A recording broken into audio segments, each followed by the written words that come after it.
नमस्कार.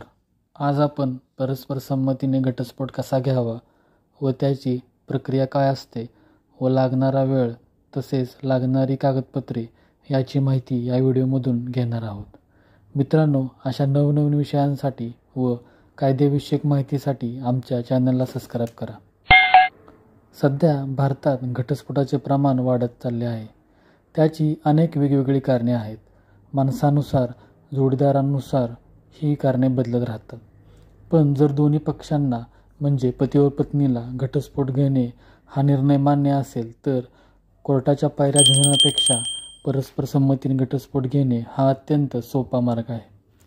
परस्पर संमतीने घटस्फोट घेण्याची प्रक्रिया अत्यंत सोपी आणि पटकन होणारी आहे.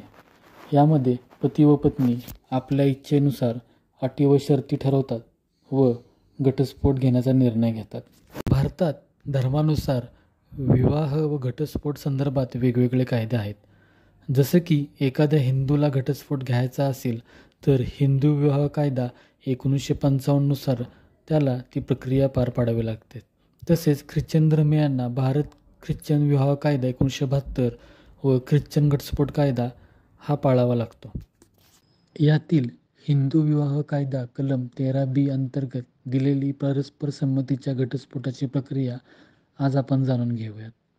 या कलमानुसार कोर्टात अर्ज दाखल करण्यासाठी दोन्ही पक्षांची म्हणजे पती व पत्नीची संमती असणे अत्यावश्यक आहे.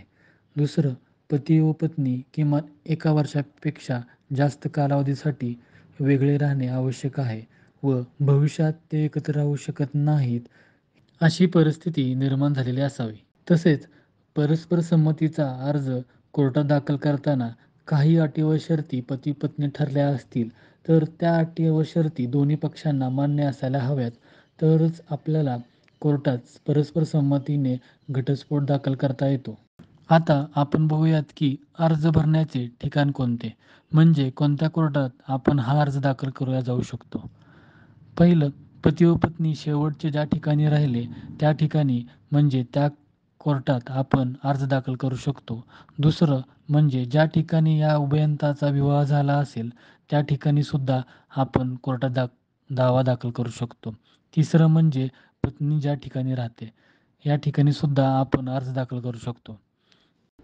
अर्ज दाखल केल्यानंतर दोन्ही पक्षांना म्हणजेच पती व पत्नीला घटस्फोटाचा अंतिम निर्णय मिळवण्यासाठी 6 ते 12 महिन्याचा प्रतीक्षा कालावधी दिला जातो.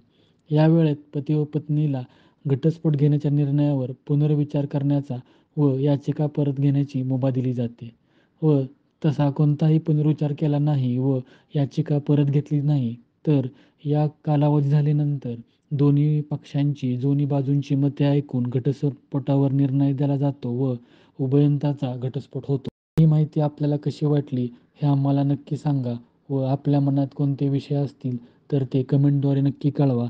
आम्ही त्या विषयाची माहिती आपणापर्यंत पोहोचवण्याचा प्रयत्न करू.